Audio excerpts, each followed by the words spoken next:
In April, we saw another job decline of 539,000 jobs. It's consistent with what we've seen over the last few months. We had 611,000 jobs lost in the private sector and a gain in the public sector to make for the 539. We saw an increase in unemployment from 8.5% to 8.9%. But I think given all the announcements we've heard over the last few months, this is what we expected to see in the national job market. Since the beginning of the year, the rate of job losses has slowly begun to decline. So we lost more than 700,000 jobs in January. We were in the 600,000s in February and March, and now in April we're in the 500,000s. So I think the rate of loss is beginning to improve now. It's going to take many more months for us to get to the point that we're not losing jobs every month. I think if we get to no job losses by the end of the year, that would be a very good scenario. Even in the April jobs report, we see a few signs that the market's improving. We saw job growth in IT, and healthcare, and finance and accounting, and this is a good sign for the labor market overall.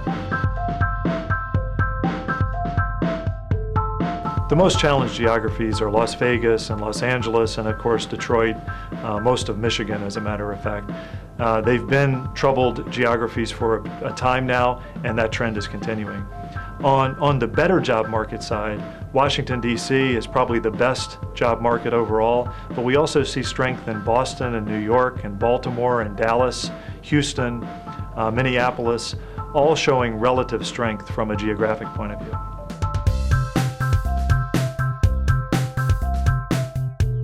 Although you can tell from the labor report, all skill categories are challenged. We only saw growth in April in IT, healthcare, and finance and accounting.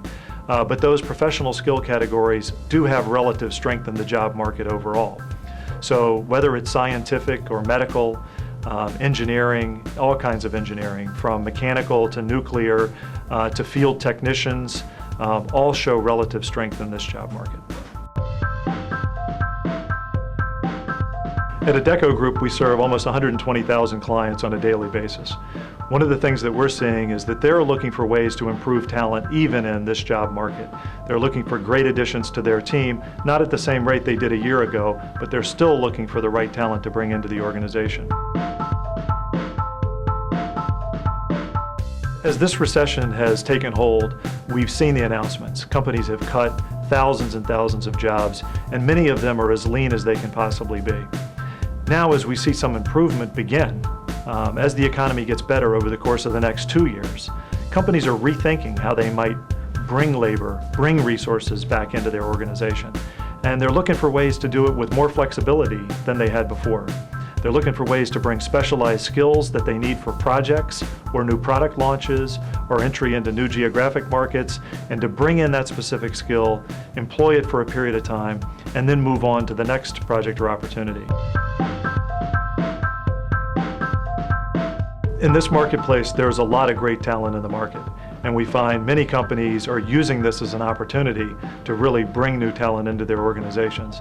And I think for small and medium businesses, this is a great chance to bring great talent in, because now they can compete for some of this talent where they couldn't have against the larger companies a year and a half ago. If you're looking for a job and you're not finding great opportunities, the first piece of advice would be to step back and expand your view of where you could use all of your skills, capabilities, and experiences, and how you could position those in any industry. Think broadly about your capabilities. Then, as you target your effort on a specific client or opportunity, be very specific about how you translate your skills, experience, and expertise into how you're going to solve a problem for that client.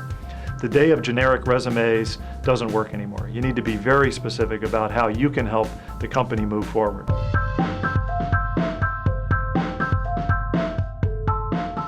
For new graduates, first and foremost, congratulations. It's clear from the job market overall that with a college degree, you're going to do much better in the employment market than those without. In fact, your unemployment rate is only 4.4%. I know that sounds high. It's going to get better over time. I think as you begin your search for a permanent job, one thing you should do is consider internships or temporary employment as a way to try it out.